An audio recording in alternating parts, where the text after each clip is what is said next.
Hey everybody, welcome to another edition of The Daily. It's Friday, January 21st. Nick Forshaw here at MLSsoccer.com, going over all the latest headlines in a big day here at MLS. Thursday, January 20th, we saw the Columbus Crew and Real Salt Lake open their preseason camps today. It's Chivas USA and DC United, and on Saturday, the Portland Timbers. Obviously, the Crew and Real Salt Lake opening a little bit early. They'll have a February 22nd CONCACAF Champions League quarterfinal match against one another. Some big changes in the Columbus Crew locker room, as well as RSL. Stay tuned to MLSsoccer.com for all the breakdown of the camp and the headlines there. Moving on now to the Vancouver Whitecaps, set to make a big announcement today. It's defender Alain Rochat. This is a guy who's played in the Champions League with FC Zurich, played against Real Madrid and AC Milan. The club actually signed him back in August before they loaned him out to FC Zurich. A big addition for the Whitecaps, along with Jay DeMerit on the defensive line as they look to start their first expansion season in 2011. On to England, where there's news on Clint Dempsey, the U.S. international, reportedly potentially headed to Liverpool via trade for defender Paul Konchesky,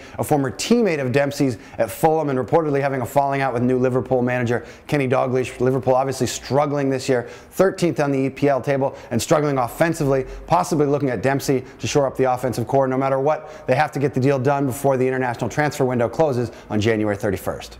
And lastly, all eyes this weekend on the U.S. national team. They'll take on Chile Saturday night, 10 p.m. Eastern. You can find that on ESPN3 online or on Telefutura in Spanish. Obviously, 18 players in camp from the MLS ranks. You're talking about Golden Boot winner Chris Wondolowski, New York Red Bulls defender Tim Ream, Omar Gonzalez from the LA Galaxy, just some of the names. A lot of people curious to see how these guys will play against Chile. A lot of reserves for that Chilean national team. And to find out a little bit more about the U.S. national team, download the latest ET Radio podcast. Jesse Marsh joined us yesterday with Juan Pablo Angel and Kobe Jones of the New York Cosmos, talking about all things soccer. You can find that on iTunes and Buzzsprout here at MLSsoccer.com.